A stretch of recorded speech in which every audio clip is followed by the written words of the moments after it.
tous et bienvenue à Perspective. Le pape François a été interviewé au quotidien catholique La Croix par le philosophe Guy Coq. Il s'est exprimé sur une variété de sujets dont la liberté religieuse et de conscience. Le Saint-Père a souligné qu'une société véritablement laïque respecte la liberté religieuse de ses citoyens. Sur la question des réfugiés, il a affirmé qu'un pays a droit de contrôler ses frontières comme bon lui semble, mais s'ils sont acceptés, on ne peut pas les isoler dans un ghetto. Le journaliste a aussi demandé s'il croyait que le cardinal Philippe Barbarin, archevêque de Lyon, devait démissionner. Il est accusé par des victimes d'abus de ne pas avoir agi assez rapidement dans un cas de pédophilie. Le pape a insisté qu'il serait imprudent puisque le dossier est encore à l'étude. Autre sujet discuté, le dialogue entre l'Église et la société Saint-Pie X. Le pape a expliqué que les discussions se poursuivent et que la société est en cheminement vers une pleine communion avec l'Église. Ancien nonce apostolique et expert latiniste, le cardinal Giovanni Coppa est décédé dans la soirée d'hier à l'âge de 90 ans. En effet, il était l'un des experts latinistes pendant le Concile Vatican II avant d'être ordonné évêque par Jean-Paul II.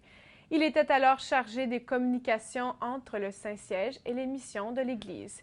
Il a été nonce apostolique en Tchécoslovaquie et en République tchèque. Quelques années après sa démission, le pape émérite Benoît XVI l'a nommé cardinal. Le collège cardinaliste compte maintenant 214 membres, dont un peu plus de la moitié sont âgés de moins de 80 ans. En Centrafrique, un nouveau projet est mis sur pied pour la paix entre les religions.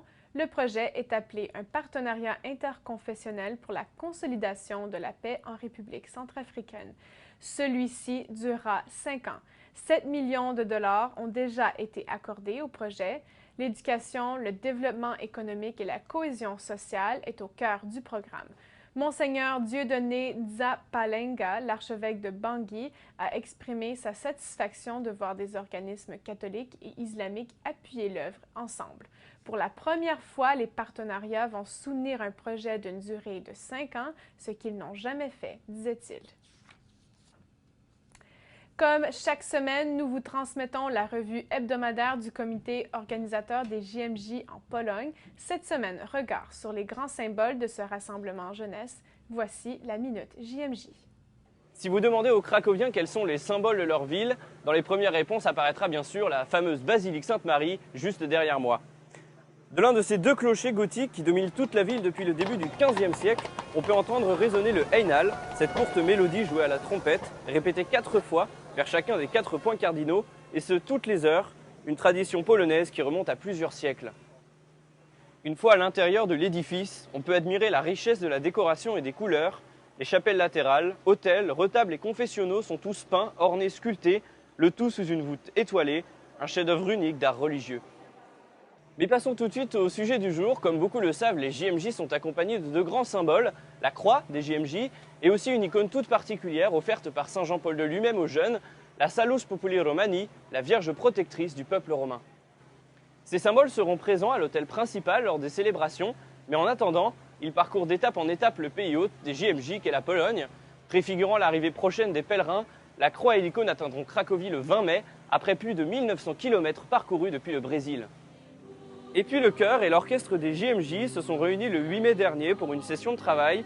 Les 300 musiciens, issus pour la plupart de conservatoires et d'écoles de musique, se retrouveront le mois prochain pour une grande répétition.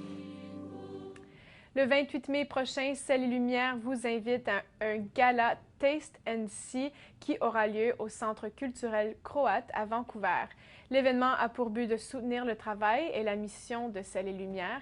Seront présents l'archevêque de Vancouver, Monseigneur Michael Miller, le père Thomas Rosica ainsi que quelques-uns de nos journalistes. Pour plus d'informations et pour acheter des billets, vous pouvez visiter notre site web ou téléphoner au numéro qui apparaît à l'écran.